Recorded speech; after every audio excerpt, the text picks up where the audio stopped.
destroyed my life! You told me to disappear. I'm just showing you what that actually means. It was a joke. The restaurant was all soft lighting and warm wood, the kind of place where waiters glide instead of walk, and every fork has a specific purpose. Dylan had chosen it, naturally. My son always picked venues that screamed success, as if expensive steak could compensate for what a man lacked inside. It was my 64th birthday. The table held 5 people: Dylan, his wife Avery, my sister Linda, my ex-wife Clara, and me. 6 years retired from dentistry, and still they treated me like I was holding a drill over their molars. "To Dad," Dylan said, raising his glass. His smile was the one he used in client meetings, polished, empty, calculated. Another year older, another year wiser. Avery giggled into her wine. She wore diamonds that caught the light like small warnings. "Speech, speech," she said, nudging Dylan's arm. My son stood. He loosened his tie, a gesture I recognized from watching him rehearse presentations in the mirror when he was 16. Even then, everything was performance. "Dad," he began, and the table quieted. "You've given us so much over the years. Your hard work, your sacrifice, your patience." That word landed differently than the others. "And now that you're retired, you've got all the time in the world. No patients to see, no drills to clean." He paused for effect, that corporate timing he'd perfected. "So here's what I think would be the best gift you could give yourself this year." He raised his glass higher. "The best gift would be for you to disappear.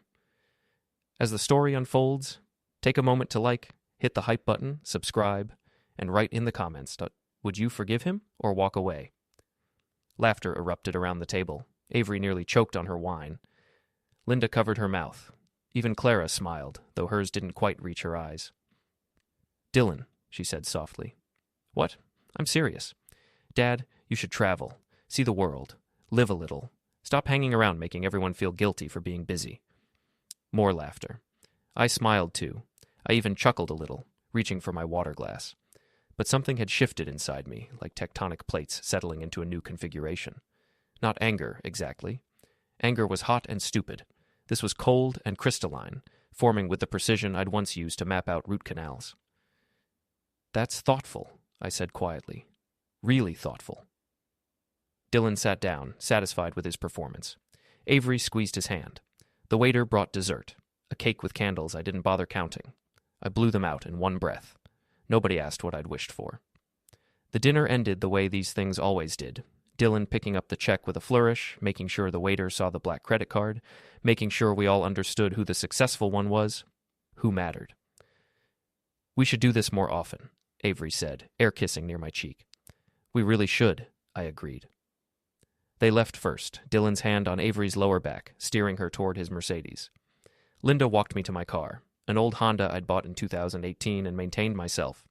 "He didn't mean it," she said. "The disappear thing, he was joking." "I know?" "Russell." "I know, Linda. Go home. Thank you for coming." She hugged me, and I let her. When she pulled back, she studied my face with those nurses' eyes that could spot trouble from across a ward. "You okay?" Never better. I drove home through streets I'd known for 40 years, past the elementary school where Dylan had learned to read, past the baseball field where I'd watched him strike out and told him it was okay, past the library where he'd checked out business books at 14 and announced he was going to be rich.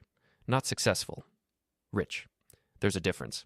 My house was small, paid off, mine. I'd bought it in 1989 with money I'd earned filling cavities and installing crowns. Honest work. Boring work, according to my son. I sat in my kitchen with the lights off and thought about that word. Disappear. 36 years ago, I'd held Dylan minutes after he was born. His whole fist had wrapped around my index finger.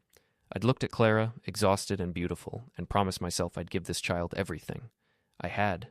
The house Dylan lived in, I'd co-signed when he was 28 and banks wouldn't touch him. When his sure thing investment collapsed 2 years later, I'd quietly paid the mortgage for 11 months until he got back on his feet. He never thanked me, never even acknowledged it. The money Dylan invested to look successful, that came from an account I'd set up when he was born, funded steadily for 36 years. The connections that got him his first real client? I'd fixed the teeth of half the corporate executives in this city. I'd made the introductions, smiled and downplayed my son's arrogance, vouched for him when he was nobody. I'd spent my life building a bridge for him to walk across, and he'd just told me to disappear. I turned on the kitchen light and pulled out my phone, scrolled through contacts until I found Logan Reeves. Logan had been Dylan's friend once, back in college. They drifted apart when Dylan started climbing and Logan stayed pragmatic, building a solid law practice instead of chasing venture capital glory. Dylan had called him boring, called his firm small time. Logan remembered that. I knew because 6 months ago we'd had drinks, just him and me. He'd mentioned carefully that he knew about the house, about the accounts, about all the things Dylan assumed were his, but legally weren't. "If you ever need help cleaning up a mess," Logan had said, "I know how to make things disappear." I hadn't understood then. I'd thought he meant paperwork, documents. Now I understood perfectly. I sent him a text. "Coffee tomorrow? I need your expertise." His response came in 30 seconds. 9 a.m., my office. I set the phone down and looked around my kitchen, at the table where I'd helped Dylan with homework, at the wall where we'd marked his height every birthday, at the refrigerator still holding a crayon drawing he'd made at 5, our family as stick figures, me labeled Daddy in green marker. Disappear. "Okay," I said to the empty room. "Okay." Logan Reeves had the kind of office that telegraphed competence without arrogance, clean desk, organized files, diplomas from schools that mattered but didn't scream about it. He was waiting when I arrived, coffee already poured. "Russell." He shook my hand, gestured to a chair. "You sounded serious." "I am." I sat down and looked at him directly. Logan was 40, sharp-featured, with gray threading through his dark hair early. He had the eyes of someone who'd learned to read contracts and people with equal precision. "I want to reclaim everything," I said. "Everything I've given to Dylan that's legally still mine." He didn't blink, didn't pretend to be shocked or ask if I was sure. That's how I knew he'd been expecting this conversation for years. "The house," he said. It wasn't a question. "The house. The savings accounts he thinks are his. The investment stake in his consulting firm. Everything." Logan pulled out a legal pad and began writing. His handwriting was small, exact. "The house is straightforward. Your name is on the deed. Dylan has no equity claim. You could sell it tomorrow. I want to sell it today." He looked up. "That fast?" "Dylan leaves on a business trip Sunday morning, 7 days in Singapore. I want him to come home to nothing." Logan set down his pen. For the first time, something like approval flickered across his face. "That's cold." "That's physics." He applied force. "I'm responding with equal and opposite." "You mean greater." "I mean complete." Logan leaned back in his chair, studying me. I could see him calculating, not the legality, that was simple, but the scope of what I was proposing. "The savings accounts," he said finally. "You've been making deposits to accounts in his name?" "Since he was born. Educational funds that became investment funds. He treats them like his money. But every deposit came from me, and I never signed away ownership." "Joint accounts?" "No. All in my name, designated for his benefit, but never transferred." Logan made another note. "That's cleaner than I expected. You planned ahead without knowing it." "I'm a dentist. I measure twice, drill once." He almost smiled. "And the business stake?" "I invested $40,000 in his consulting firm when he started it. I have the original documents. He's been treating it like his company, but according to the incorporation papers..." "You own 20%, Logan finished. "I remember. I drew up those papers." "Can you undo them?" "I can invoke the buyback clause. Force him to purchase your stake at fair market value. Given his current client list, that's somewhere around $230,000. The number hit me. I'd invested $40,000 8 years ago, never expecting anything back. Never asking. Just wanting Dylan to succeed. "He'll never be able to pay that," I said. "Not in one payment. But legally you can demand it. And if he defaults, you can claim a larger stake or force dissolution of the partnership." I thought about that. Dissolution. Breaking apart. The same word Clara and I had used in our divorce. "What about Avery?" Logan's expression hardened slightly. He'd met Avery once at a charity function. 5 minutes in, she'd called his wife's dress brave, with a smile that showed all her teeth. His wife had gone home early. "What about her?" "She has credit cards Dylan pays for, a car he leases, an expense account. If Dylan can't pay them, they default. If his accounts are frozen or emptied, she's on her own. I want that to happen while he's gone. I want him to come back to her panic." Logan picked up his pen again, writing faster now. I could see the case building in his mind, the dominoes lining up. "You understand what you're doing," he said. It wasn't a question, but I answered anyway. "I'm disappearing." Like he asked. "No." Logan looked up. You're making him disappear. We worked for 3 hours. Logan pulled files, made calls, drafted documents. A real estate agent named Patricia came to the office at 11, a sharp woman in her 50s who listened to the situation without judgment and said she could have the house listed by afternoon. Market's hot right now, she said. Property's in good condition, good neighborhood. I can move it in 72 hours if you're willing to price aggressively. Price it to sell today, I said. She nodded. I'll draw up the papers. Logan contacted a financial advisor, a woman named Helen, who specialized in complex family transitions. That's what she called it on the phone. When she arrived, she called it what it was. You're cutting him off, she said, not unkindly. Completely. Yes. Do you want to preserve anything for reconciliation? No? She opened her laptop. Then let's make sure you're protected. I'm going to recommend we move your liquid assets to accounts he has no knowledge of. Set up an LLC to hold your property and investments. Create a paper trail that shows clear ownership and no implied gift. How long? If you're serious, I can have the foundation built by end of business. Full implementation within a week. I'm serious. She typed for a moment, then looked at me over her screen. Can I ask why? He told me to disappear. And you took him literally. I took him at his word. Helen closed her laptop. Good. Words matter. Sunday morning, I drove Dylan to the airport. He'd called Saturday evening. Avery was having brunch with friends. Could I give him a lift? He said it casually, the way you'd ask someone to hold a door. No please. No appreciation for the 40-minute drive. Sure, I'd said. What time? The terminal was crowded with business travelers, everyone in dark suits with rolling luggage and tired eyes. Dylan checked his watch twice in the time it took to get from parking to departures. You don't have to wait, he said. I know you've got... He stopped. Because what did I have? No job, no schedule, no demands on my time. I've got things. I finished for him. Right. Well, thanks for the ride. He started to walk away, then turned back. For a moment, something almost human crossed his face. Hey, about the birthday thing, the disappear joke, Avery said I was harsh. It's fine. I just meant you should enjoy retirement. Travel, you know? I know what you meant, Dylan. He nodded, relieved to be absolved without having to actually apologize. Okay. Good. I'll call you when I land. Take your time. He disappeared into security. I watched until I couldn't see him anymore, then walked back to my car. In the parking garage, I sat behind the wheel and pulled out my phone. Logan had sent a message at 7 a.m. All documents ready. Proceed? I typed one word. Yes. Then I drove to Patricia's real estate office. The listing went live at 10. Photos of Dylan's house, technically my house, filled the screen. Patricia had staged it perfectly, made it look like a home instead of the showpiece Dylan and Avery kept it as. I'm pricing it 15% below market, she said. We'll have offers by tonight. Except the first one, that's all cash. Even if a better offer comes in? Cash. Immediate closing. I want this done while he's gone. She understood. You'll have your sale. From there, I drove to Helen's office. She had papers spread across her desk, accounts, transfers, documentation. She walked me through each one with the patience of someone explaining a complex procedure. Everything you've designated for Dylan is now protected under your name exclusively, she said. The accounts still exist, but access requires your authorization. Without it, they're frozen. And his business stake? Logan's invoking the buyback clause tomorrow. Dylan will receive notice that you're calling in your investment. He'll have 30 days to pay fair market value or forfeit additional equity. He won't be able to pay. I know. She slid another paper across. This is a secondary option. If he defaults, you can force a restructuring that gives you majority control.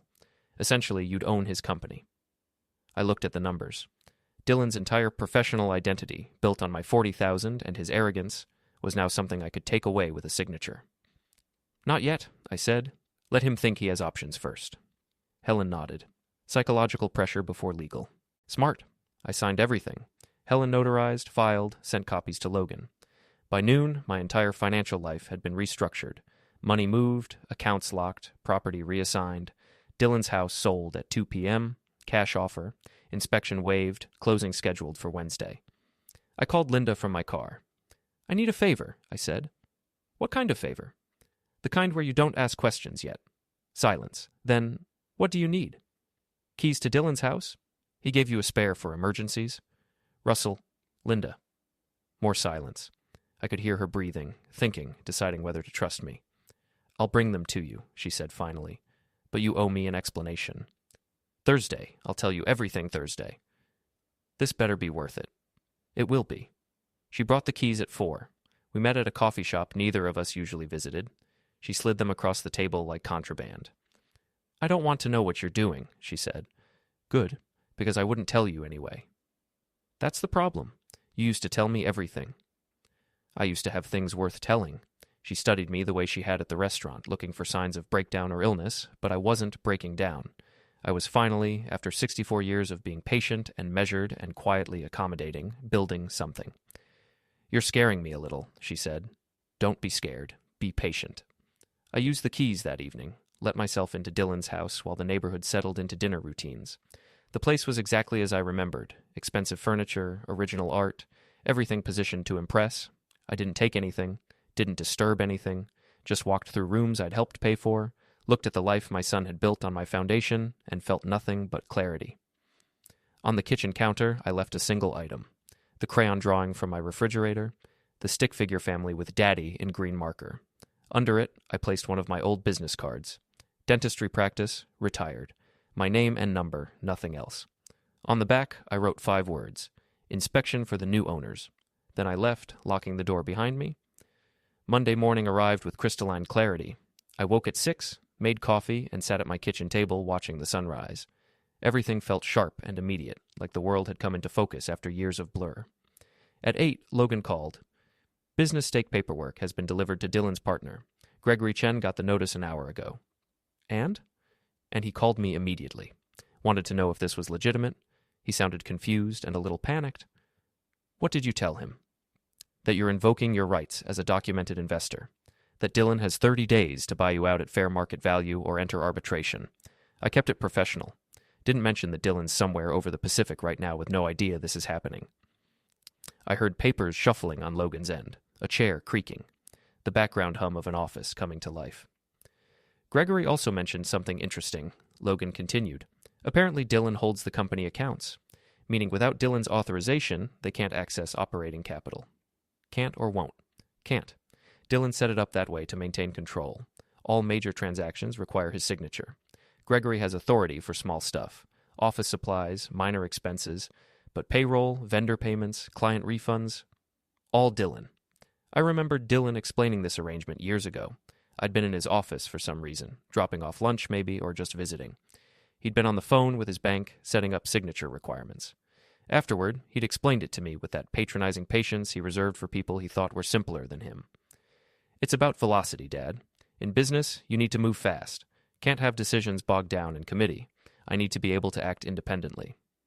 I'd nodded, impressed by his apparent competence. Never occurred to me that acting independently meant ensuring no one else has power. "What happens when Gregory can't reach Dylan?" I asked Logan. "Panic, probably. They've got payroll Thursday, major vendor payments Friday. If they can't access accounts, the company goes dark. Employees don't get paid. Creditors start making noise." "Good." Logan paused.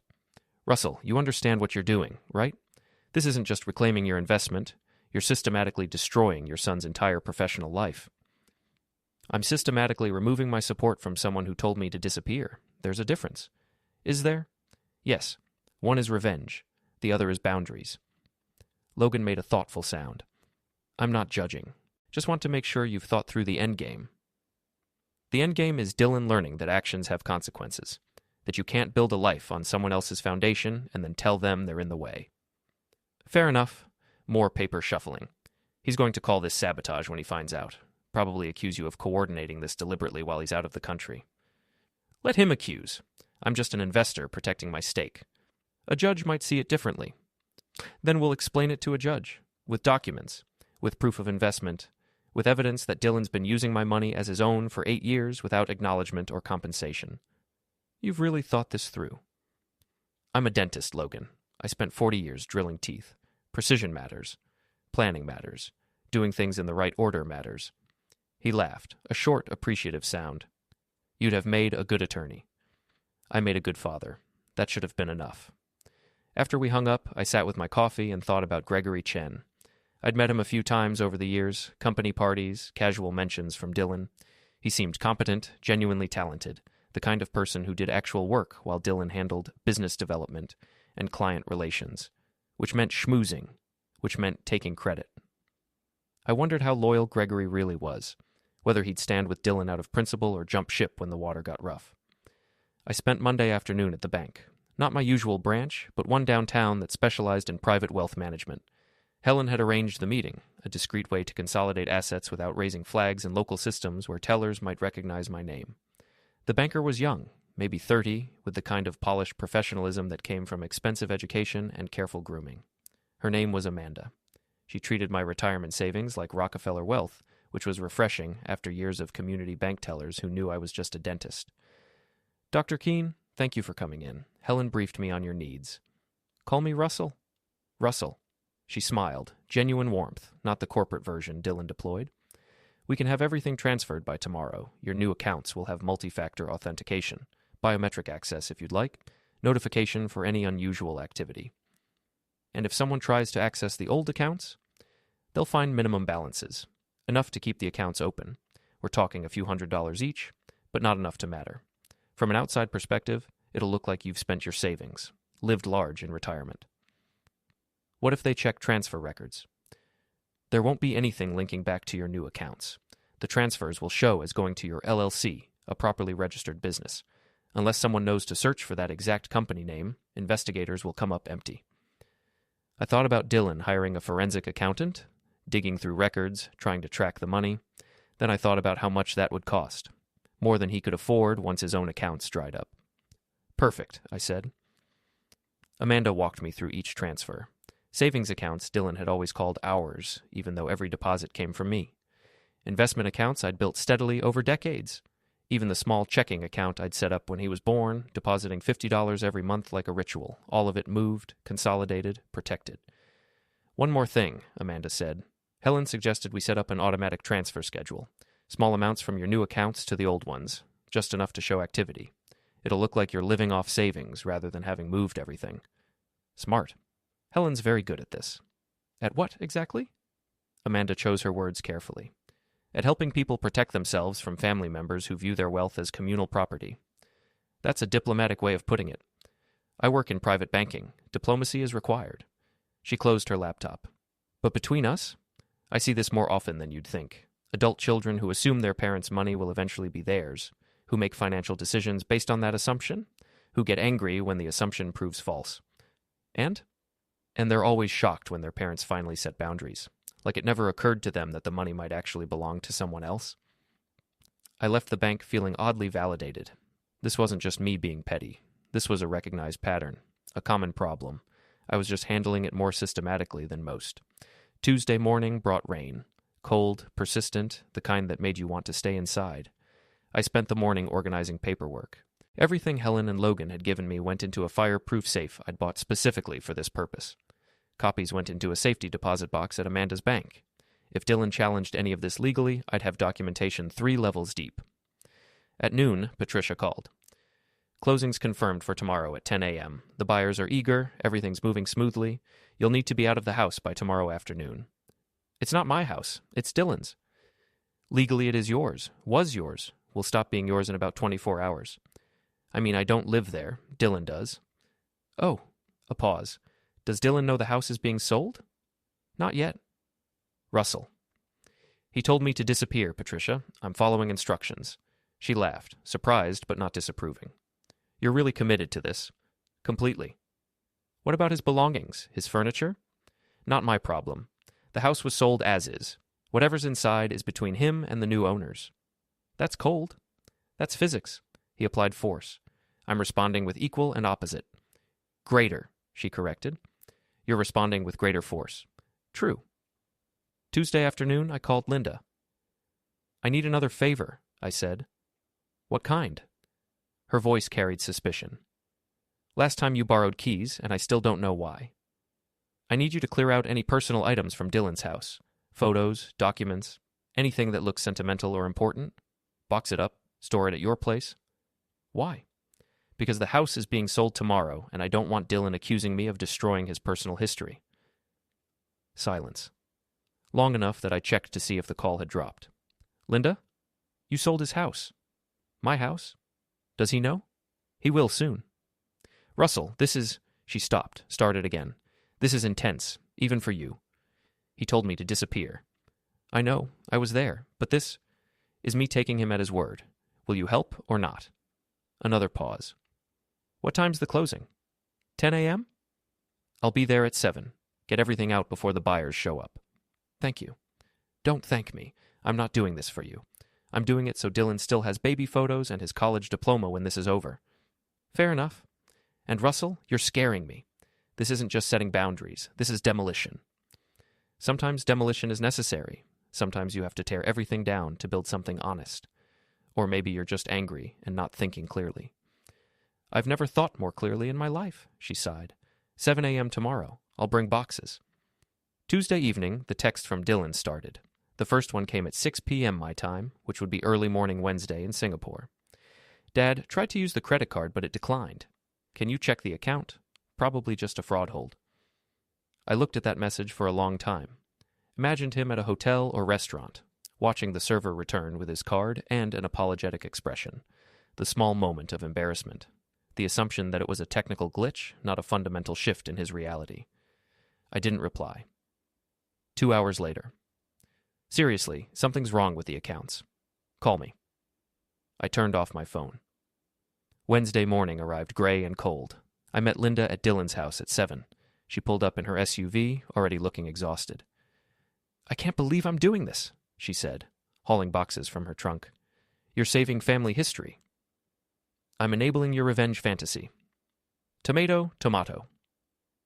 We worked in silence, moving through the house room by room. Linda packed photos, documents, yearbooks, anything that looked personal. I stayed out of her way, just unlocked doors and pointed out where things were. The house felt sterile, everything expensive, nothing warm. Avery's aesthetic, all sharp edges and neutral colors and statement pieces that said, "We have money," without saying anything about who they actually were. In Dylan's office, Linda found his college diploma. Business school, honors. I'd paid for that degree, taken out a parent loan, paid it off over 10 years. He'd never thanked me. You're really doing this, Linda said, holding the diploma. I really am. What if he never forgives you? Then we'll be even. She packed the diploma carefully, wrapped it in tissue paper like it was fragile. Maybe it was. Maybe all of this was more fragile than any of us wanted to admit. By 9, we were finished. Linda's SUV was full of boxes, Dylan's entire personal history, compressed into cardboard and tape. I'll keep these at my place, she said. When Dylan comes back and freaks out, tell him to call me. Thank you, Linda. Don't, just don't. She climbed into her SUV. I love you, Russell, but I don't like what you're doing. You don't have to like it. Good, because I don't. She drove away. I locked the house one final time and left the keys on the kitchen counter for the new owners. The closing happened at 10. Same title company, same efficient process. I signed papers, watched money transfer, accepted congratulations from Marcus and Jennifer Delgado on a smooth transaction. You'll love the neighborhood, I said. It's quiet. Good schools, nice people. We're so excited, Jennifer said. This is such a huge step for us. It's a huge step for everyone involved. Outside, Patricia was already removing the sold sign. That's it, she said. House is theirs now. Your son is officially homeless. My son is officially liberated from my support. That's one way to look at it. It's the only way I'm looking at it. I drove home and turned on my phone. 23 missed calls, 37 texts. The messages had escalated from confused to angry to panicked to furious. What's going on with the accounts? Dad, this isn't funny. Call me now. Why aren't you answering? Something's seriously wrong. I tried to pay my hotel and the card declined again. Dad, I'm in Singapore. I need access to money. The last message was simple, all caps. What did you do? I smiled and deleted everything. Then I composed a single reply. Enjoying retirement. Hope Singapore is nice. His response came in seconds. Call me right now. I turned off my phone again. Let him panic. Let him scramble. Let him feel what it's like when the person you rely on just disappears. Thursday morning, I met Linda for breakfast, a diner we'd gone to as kids when our father would take us for pancakes before school. The place hadn't changed much. Same red vinyl booths, same menu board, same smell of coffee and bacon grease. Linda was already waiting, coffee in front of her, worry on her face. "Okay," she said before I even sat down. "Explanation time." I told her everything. The birthday dinner, the lawyer's office, the house sale, the accounts, all of it, laid out with the same methodical precision I'd used to plan root canals. She didn't interrupt, just listened, her nurse's training keeping her face neutral even as her eyes widened. When I finished, she set down her coffee. "You sold his house." "My house. Russell. My house, Linda, my down payment, my name on the deed, my mortgage payments when he couldn't cover them. He's going to lose his mind. He's going to learn what loss feels like." She was quiet for a moment, processing. Then, "What did Clara say?" "I haven't told her." "You should." "Why? We've been divorced 15 years. This isn't her problem." "She's still Dylan's mother. She deserves to know her son's life is imploding." I considered that. Clara had seen the warning signs early. Dylan's growing coldness, his obsession with status, the way he'd started measuring people by their net worth. She'd tried to course correct, had long conversations with him about values and character and what actually mattered. He'd tuned her out the same way he'd eventually tuned out me. "I'll call her," I said. "But not yet. Let this play out first." Linda nodded slowly. "You know he's going to fight back. Let him try. Everything I've done is legal, documented, clean." "I don't mean legally, I mean emotionally. Dylan doesn't lose gracefully." "I know. I raised him." She reached across the table, took my hand. "Are you sure about this? Really sure? Because once he knows, you can't undo it." I thought about sitting in that restaurant, hearing my son tell me the best gift would be for me to disappear. Thought about every subtle dismissal, every time he'd looked through me instead of at me, every moment of casual cruelty disguised as a joke. "I've never been more sure of anything," I said. My phone buzzed. I'd turned it back on that morning. 7 missed calls from Dylan, 12 texts. I scanned them, starting worried, escalating to angry, landing somewhere between panicked and furious. The last one was simple. "Call me now." I showed it to Linda.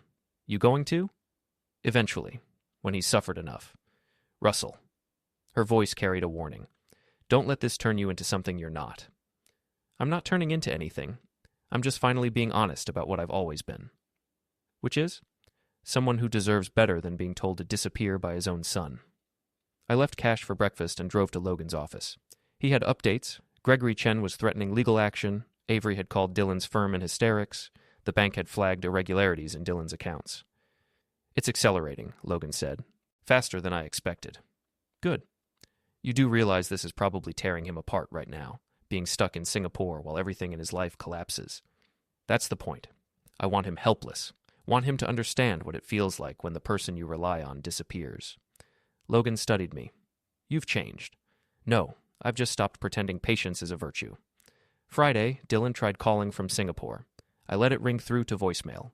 His message was barely coherent, demanding explanations, threatening lawyers, invoking family obligation.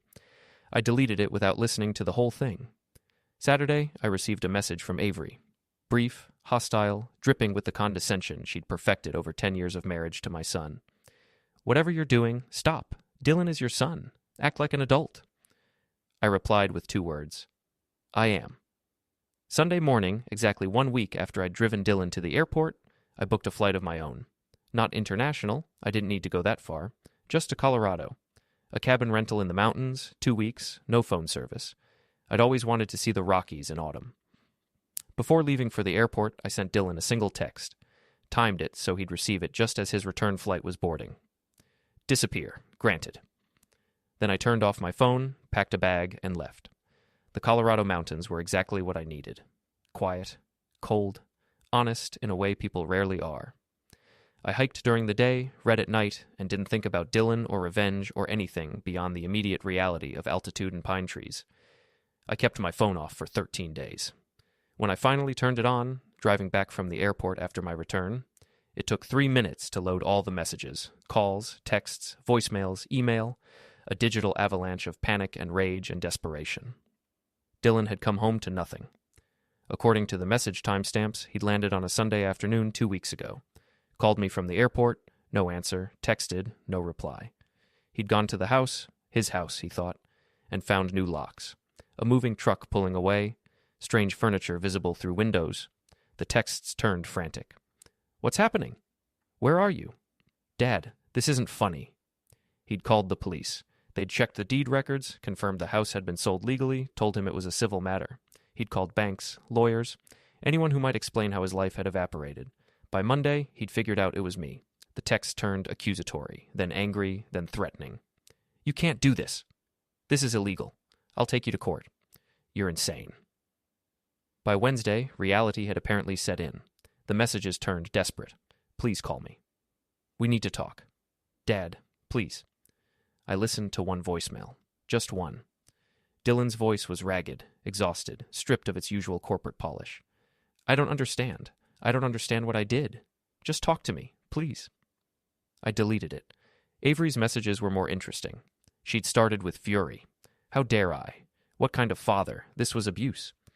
By week 2, the tone had shifted. Suddenly she was reasonable, understanding, willing to talk through this misunderstanding. In her last message, she mentioned she was staying with her mother, that Dylan had moved into a rental apartment, that maybe we could all sit down and work this out like adults.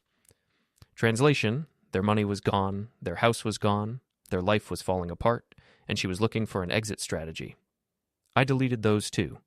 Clara had left 3 messages, measured, concerned, not judging, but clearly worried. Russell, Dylan called me. He's devastated. I don't know what happened between you two, but please talk to him. Or talk to me. Let's figure this out. I called her back. She answered immediately. Russell. Clara. Where have you been?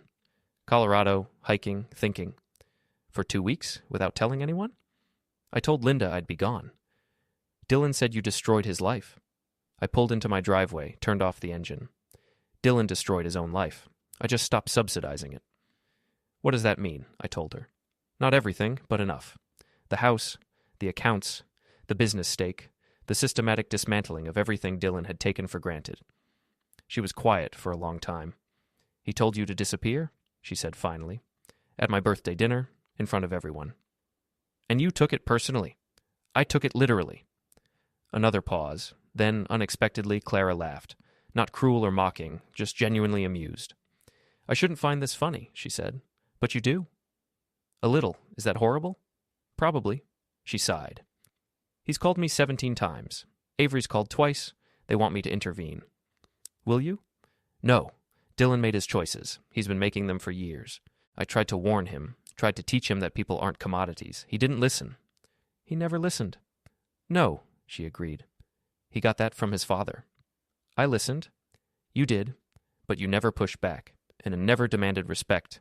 You let him walk over you for so long that he forgot you were human. Her words stung because they were true. I'm pushing back now, I said. I can see that. What's next? I don't know. Finish it, I guess. Be careful, Russell. There's a difference between justice and cruelty. I'll keep that in mind. We hung up. I sat in my car, looking at my small paid-off house. Then I went inside and started planning phase 2. Monday morning, I mailed a package to Dylan's rental apartment. Linda had given me the address, reluctantly, after making me promise I wasn't doing anything crazy. Define crazy, I'd said.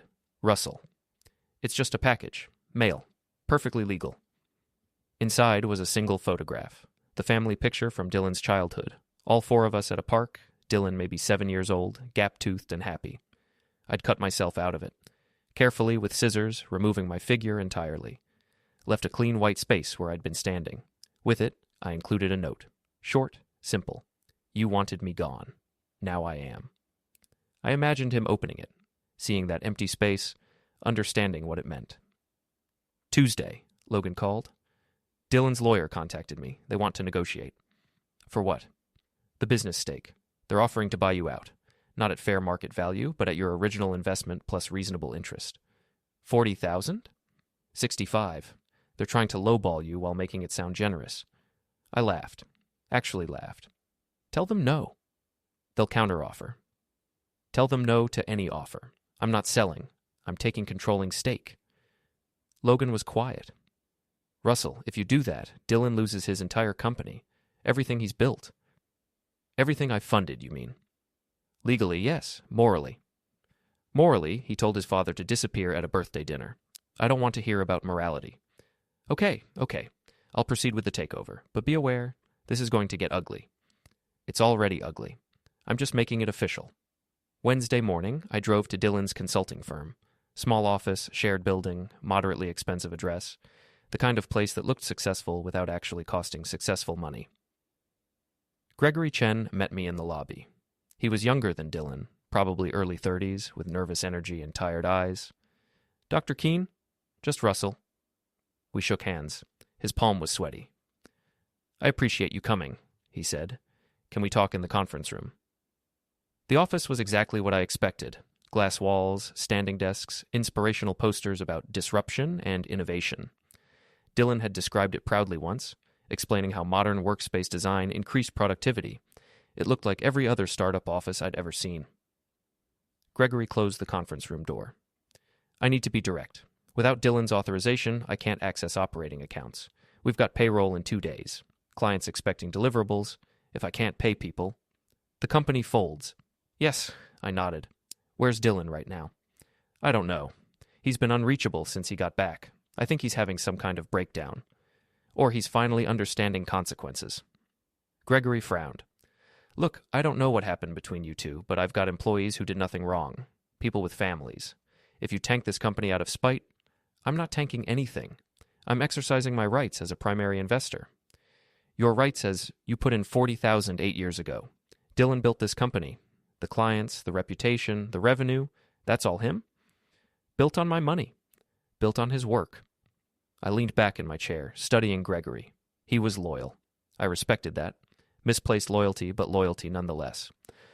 "How much of the company does Dylan actually own?" I asked. Gregory hesitated. 60%. I own 25. Remaining 15 is distributed among early employees. So if I enforce the buyback clause and Dylan defaults, my 20% becomes what? Whatever the contract says. I'd have to check. It becomes 40%, I interrupted. I'm an attorney's son. I understand escalation clauses. Dylan defaults, my stake doubles. Suddenly I own 40% and Dylan owns 40. Who has controlling interest? Gregory's face went pale. "You'd need to form a voting bloc." "Would you vote with me?" I couldn't. Dylan's my partner." Was Dylan a good partner when he set up accounts you couldn't access? When he structured the company so he controlled everything? When he treated you like an employee with equity instead of an actual partner? I watched that land. Watched Gregory remember every time Dylan had overruled him. Every decision made without consultation. Every moment of being shut out of his own company. "I'll make you a deal," I said. "Vote with me, we restructure the company, and I'll sell you my stake at cost. You'll own 60%, Dylan will own 40%. The power dynamic flips. That's fair, generous, exactly what Dylan deserves for how he's treated both of us." Gregory was quiet for a long time. "I need to think about it," he said finally. "You have 48 hours. After that, I proceed with full takeover and none of you will have jobs." I stood up. He didn't. "Why are you doing this?" he asked. "Really?" "Because my son told me the best gift I could give was to disappear, and I'm showing him what that actually looks like." I left him sitting there, staring at the conference table, deciding whether loyalty or survival mattered more. Thursday evening, Dylan found me. I was at the grocery store, the mundane evening errand of a retired man with time and no pressing obligations. I was comparing prices on coffee when I heard his voice. "Dad." I turned. He looked awful. Unshaven, unwashed, dressed in clothes he'd obviously slept in. His eyes were red and tired. His face hollow. "Dylan." "Don't Dylan me like nothing's happened." His voice was loud enough that other shoppers glanced over. "You destroyed my life. You asked me to disappear." "It was a joke." "Was it? Because everyone laughed, including you." He stepped closer. I could smell stale coffee and stress sweat. "You sold my house." "My house?" "I lived there. On my generosity, which apparently wasn't appreciated." A store employee was watching us now, probably deciding whether to call security. I picked up a bag of coffee, examined it casually. "You froze my accounts," Dylan said. "My accounts." "I needed that money." "Then you should have earned your own." His hands were shaking. With rage or fear or exhaustion, I couldn't tell. Maybe all three. "You're taking my company." "I'm taking my investment." "That's not—" He stopped, breathing hard. "That's not fair." I set down the coffee and looked at him directly. Really looked at him, maybe for the first time in years. saw past the corporate polish and expensive haircut to the scared, angry child underneath. You want to talk about Fair? I kept my voice level, quiet. Fair was me paying your mortgage for 11 months when your investment collapsed. Fair was me introducing you to every contact that got you started. Fair was me funding your company with money I earned filling cavities while you judged me for being ordinary. You did. Every family dinner. Every time you explained your work like I couldn't possibly understand it. Every time you looked at my life with pity and contempt. That's not true. Dylan, you told me to disappear. At my 64th birthday dinner, in front of my sister, my ex-wife, your wife. You looked at the man who gave you everything and decided his best contribution would be to not exist. His face crumpled. For a moment, I saw real emotion. Grief, maybe, or regret. I didn't mean it that way, he said. Then how did you mean it? I thought... He struggled for words. You were always around, making everyone feel guilty, looking at us like we owed you something. You did owe me something. Not money, not success, just basic respect. I respect you. No, Dylan, you don't. He reached for my arm. I stepped back. We can fix this, he said desperately. We can work it out. Family therapy or whatever. Just stop, please, just stop. I picked up my coffee again, put it in my cart. I'm not stopping. I'm finishing. Finishing what? What you started. I walked away. He followed me through the store, alternating between pleading and threatening, his voice rising and falling like a desperate wave. I'll sue you. Please, Dad. This is elder abuse. I'm sorry, okay? You can't do this. I'm begging you. At the checkout, he grabbed my shoulder, spun me around. Listen to me. The store manager appeared. Sir, I'm going to have to ask you to leave. This is my father. I don't care if he's the Pope. You're causing a disturbance. 2 security guards materialized. Dylan looked at them, looked at me, and something in him broke. Just shattered. He sat down right there on the floor of the grocery store, head in his hands, and started crying. Not quiet tears, full-body sobs, the kind that come from someone who's lost everything and doesn't understand how. The manager looked at me. You know him? I used to. I finished checking out and left Dylan sitting there, surrounded by concerned strangers who didn't know that this was exactly what he'd earned. Friday morning, Gregory called. I'm in, he said simply. You're sure? Dylan's attorney contacted me, offered me $50,000 to vote with him against you, $50,000 to protect a partnership where I own 25% but control 0%. He laughed bitterly. That's when I knew. Knew what? That you were right. Dylan never saw me as a partner, just an employee he had to pretend to respect. So what now? Now we restructure. I vote with you, we flip control, Dylan becomes minority stakeholder in his own company. And then? And then I buy your stake at cost, like you promised. You get your $40,000 back, plus a decade of patience. I get control of a company I helped build. Dylan gets a lesson in humility. When? Monday, emergency shareholder meeting. Be there. I hung up and allowed myself a moment of satisfaction. One more piece falling into place. Saturday, Avery called. I almost didn't answer, but curiosity won out. Russell. Her voice was cold, clipped. None of the fake warmth she usually deployed. We need to talk. Do we? I'm filing for divorce. Congratulations. Don't be glib. This is your fault. You destroyed our marriage. I destroyed your access to money, not the same thing. She was quiet for a moment. I want you to know I think you're cruel, vindictive, small. I appreciate your honesty. Dylan loved you, looked up to you, and you humiliated him because your feelings got hurt. Dylan told me to disappear. I'm simply accommodating his request. He was joking. Then his sense of humor is as expensive as his taste in furniture. You're enjoying this. Her voice carried real disgust. You're actually enjoying watching your son suffer. I thought about that. Was I enjoying it? Or was I just no longer suffering myself? I'm enjoying not being dismissed, I said finally. Not being taken for granted. Not being treated like an inconvenient obligation. If that means Dylan suffers, then yes, I suppose I'm enjoying it. You're a monster. I'm a man who finally stopped being patient. She hung up. I deleted her number. Sunday, I received a letter, hand-delivered by a process server. Dylan was suing me for emotional distress, elder abuse, and unlawful appropriation of assets. I called Logan. Let me guess, he said. You've been served. How did you know? Dylan's lawyer called me Friday. Warned me it was coming. It's a desperation move. None of those charges will stick. You're sure? Emotional distress requires proof of intentional infliction beyond reasonable bounds. You reclaimed your own property. Elder abuse requires evidence of exploitation.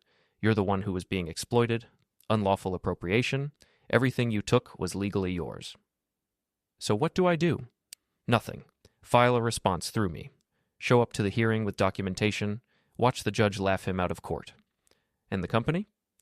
The takeover proceeds Monday, regardless. Civil suit has no bearing on corporate restructuring.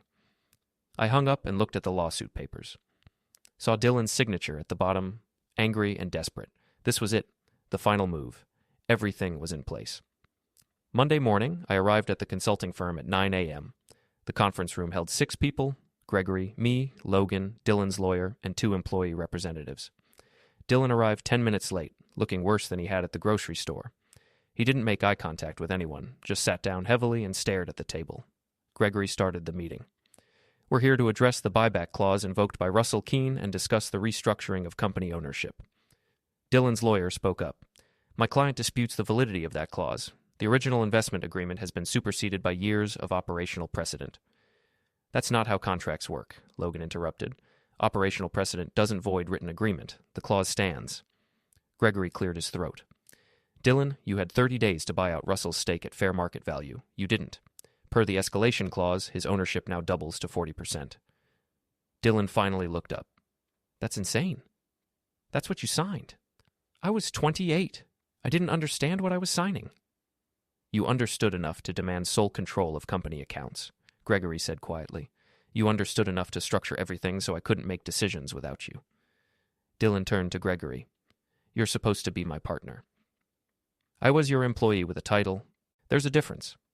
Gregory, I'm voting with Russell. We're restructuring. Effective immediately. He owns 40%, I own 25%, you own 25%, and employee shares cover the remaining 10%. You can't. I can, and I am. Dylan looked at me. Really looked at me, maybe for the first time in years. Why? He asked. Why are you doing this to me? I could have said a lot of things. Could have listed every dismissal, every insult, every moment of being treated like I didn't matter. Instead, I said the truth. Because you told me to disappear, and I'm showing you what that actually means. The vote was called. Gregory voted for restructuring. The employee representatives, who'd apparently been quietly resentful of Dylan's management style for years, voted yes. Dylan voted no, obviously. But 40% plus 25% plus 10% equals 75%. The motion passed. Dylan's majority control of his own company was gone. He sat there, stunned, as Gregory outlined the new structure. Then slowly, he stood up. This isn't over, he said. Yes, I replied. It is. He left without another word. The week after the restructuring, I received a call from an attorney I'd never heard of. She represented Avery, wanted to discuss the divorce settlement. I'm not married to Avery, I pointed out. No, but you're named in discovery. She's claiming you influenced Dylan's financial decisions and should be held partially liable for marital assets. I laughed. Good luck with that. She's serious, Mr. Keane. So am I. I have no legal relationship with their marriage. I reclaimed my own property. Tell Avery to focus on what Dylan actually has, which at this point is very little. The attorney sighed. You're making this very difficult. I'm making this very clear. Goodbye. Gregory called Thursday to confirm the stake sale. $40,000 transferred back to my account, clean and simple. I no longer owned any part of Dylan's company. Gregory did. Thank you, he said. For this, for forcing the change. Thank you for choosing correctly. What will you do now? Whatever I want. That's the point. Clara called Friday. I heard about the lawsuit. It'll be dismissed. And the company?